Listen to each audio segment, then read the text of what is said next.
کچھ لوگوں نے بسم اللہ کا وظیفہ پڑھنا بھی شروع کر دیا، اس کا کچھ حاصل نہیں ہوا انہیں۔ یہ میری توقع کے عین مطابق تھی بات، کیونکہ جس چیز کو ہم نظر انداز کر گئے وہ یہ تھی کہ بسم اللہ الرحمن الرحیم کے وظیفے کے ساتھ کچھ بنیادی شرائط تھیں۔ ایک شرط تو یہ تھی کہ انسان سیلف لیس ہو جائے، دوسری چیز یہ تھی کہ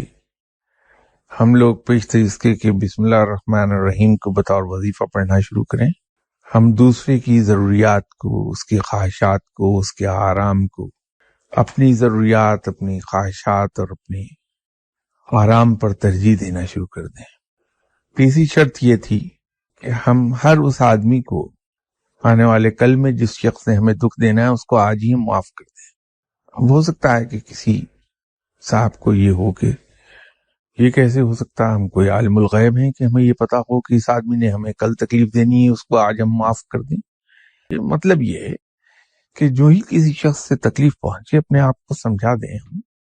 کہ اللہ کا بندہ ہے، اس سے غلطی ہو گئی، یہ غلطی مجھ سے بھی ہو سکتی ہے اور معلوم نہیں کتنی بار ہو چکی ہو، اور لوگوں نے بھی تو مجھے معاف کیا، تو میں اسے کیوں نہ معاف کر دوں۔ تو بغیر کوئی گلا شکوہ کیے، بغیر کوئی کسی سے شکایت کیے اسے ہم دل ہی میں معاف کر دیں اور اس سے پہلے کسی خندہ پیشانی سے ملتے رہیں۔ چوتھی شرط اس میں، جس کو ہم صحیح لفظ ہے کہ پری کنڈیشن اس وظیفے کی، یہ تھی کہ ہم دنیاوی مال و زر کی محبت اپنے دل سے نکال دیں۔ اور اس کو میں نے اس طرح سے بیان کرنے کی کوشش کی تھی کہ ہم یہ سمجھیں کہ اللہ نے جو کچھ ہمیں عطا فرمایا ہے یہ میرا نہیں ہے، جو کچھ میں نے محنت سے کمایا یہ میرا نہیں، یہ پروردگار کی عطا ہے، اس پر میرا صرف اتنا حق ہے